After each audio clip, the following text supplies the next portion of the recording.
And your point about cruelty, I mean, as doctors, it is indisputable to us that there are injured people from the vaccine, and there are people that have lost their lives.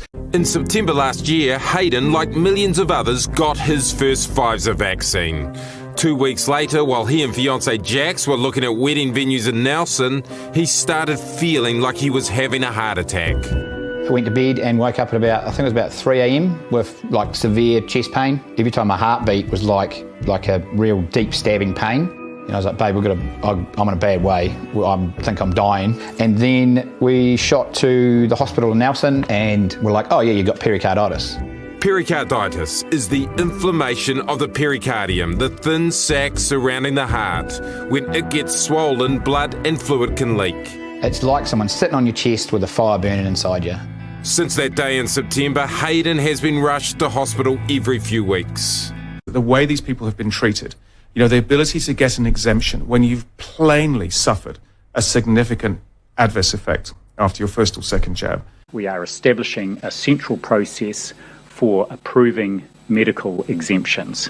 This new central process is the only valid process through which anyone can obtain an exemption. They're just not being given. Another group of our traumatised members, these are the people who were injured with their first or their second jab. Then they go to see their doctor, and some of them do get a medical exemption from their doctor.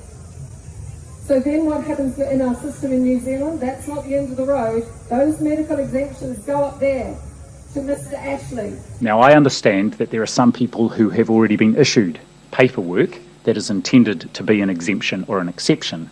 If you have received such paperwork and work in corrections, education or health, you will still need to apply through a centralised process. He gets to look at them and go, oh yeah, right, well, okay, you got a heart attack 3 days after your jab and you got myocarditis and you want an exemption.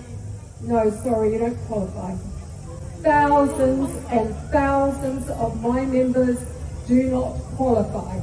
And the stories, I'm not kidding, heart attacks, strokes, myocarditis. What the hell do you need to happen to you to qualify for a medical exemption? We have had reports of people aggressively demanding from clinicians vaccination exemptions. No one is entitled to aggressively demand an exemption from the vaccination. They know they can die of the vaccine. That's the problem. And I also want to make it clear that anybody seeking to exert pressure in the way that we've seen, that is a matter that the police will be involved with if necessary and can follow up. We have paralysis, heart attacks, heart inflammation, strokes. We've got a really good, really safe vaccine here.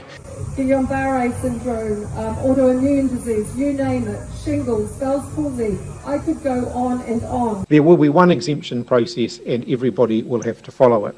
There is a cruel and hard-hearted, black and white approach that speaks volumes, I think, and it tells us that we're in a different, we're on a different planet now. That look on their face when as soon as you say the word vaccine injured or anything to do with the vaccine, it's a complete dismissive look of like, no, Hayden, we're not talking about that here. Hayden just really fought to be believed. He was trying to get an exemption from his second vax after nearly dying and got a letter from Ashley Bloomfield himself denying him an exemption for it, and even encouraging him to get his second jab. What? Because that's kind of evil. That might be one interpretation. Well, it's mine. Yeah. It comes to mind. Because it's brutal. You must have to have blocked out everything else in your thinking and be so focused on this one thing, getting back to that word, that you're so possessed by it. This new central process is the only valid process through which anyone can obtain an exemption. That you don't care what happens to anyone that disagrees with you. They can die as far as you're concerned.